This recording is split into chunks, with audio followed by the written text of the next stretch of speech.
Yang paling banyak buat bid'ah itu Utsman dan Umar. Ini dua sahabat Nabi yang banyak buat hal-hal yang baru. Maka Bapak saudara makan Allah, jika bid'ah itu nyata di kalangan sahabat, maka kita nggak boleh terjemahkan kullu bid'ah itu sesat, kecuali ada bid'ah yang mana yang sesat, sehingga kata-kata Nabi ini tidak bisa jadikan bumerang untuk menghujat sahabat Nabi, ya kan?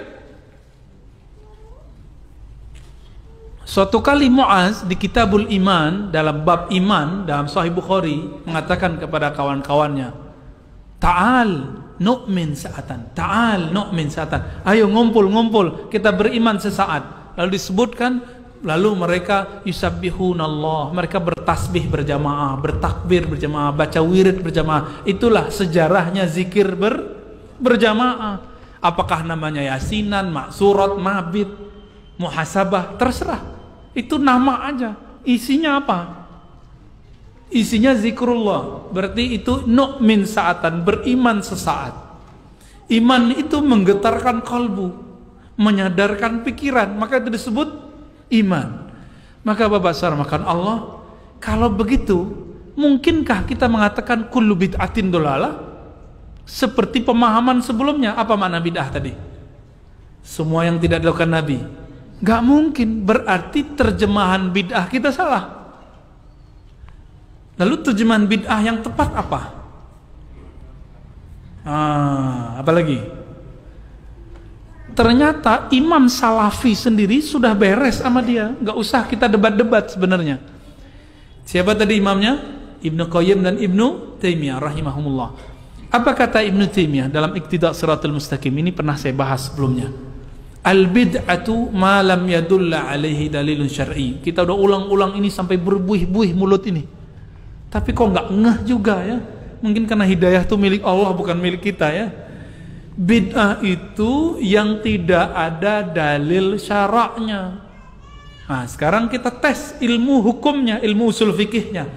Berapa macam sumber hukum dalam Islam?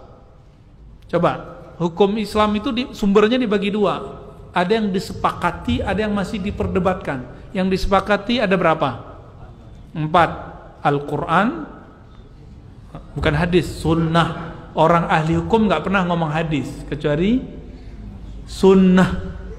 Orang ahli usul ngomongnya sunnah, gitu ya, bedain ya.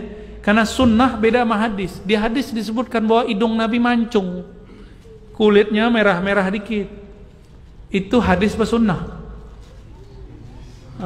Hadis. Hadis artinya berita, khabar. Kalau sunnah, makana hukman syar'iyan, yang tergolong hukum syarak baru disebut itu sunnah. Beda dengan sunat ya. Kalau sunat bahasa kita, sunat khitan atau sunat hukum ya. Nah, Bapak saudara makan Allah. Jadi apa nih kira-kira maknanya nih? Kata sunnah atau hadis? Coba sunnah bedanya hadis apa?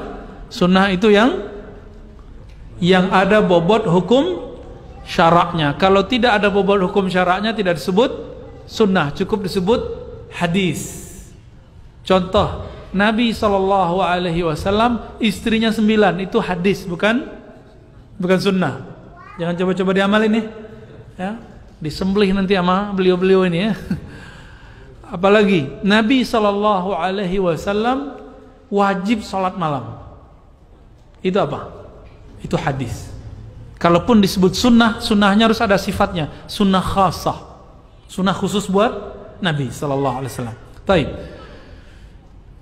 Lalu yang ketiga, ijma. Ijma itu artinya apa? Ittifaq al-mujtahidin ba'da asrin nubuwah. Kesepakatan, konsensus ulama-ulama, bukan ulama sembarangan, mujtahidin, bukan ustadz biasa, bukan doktor, apalagi LCMA, bukan.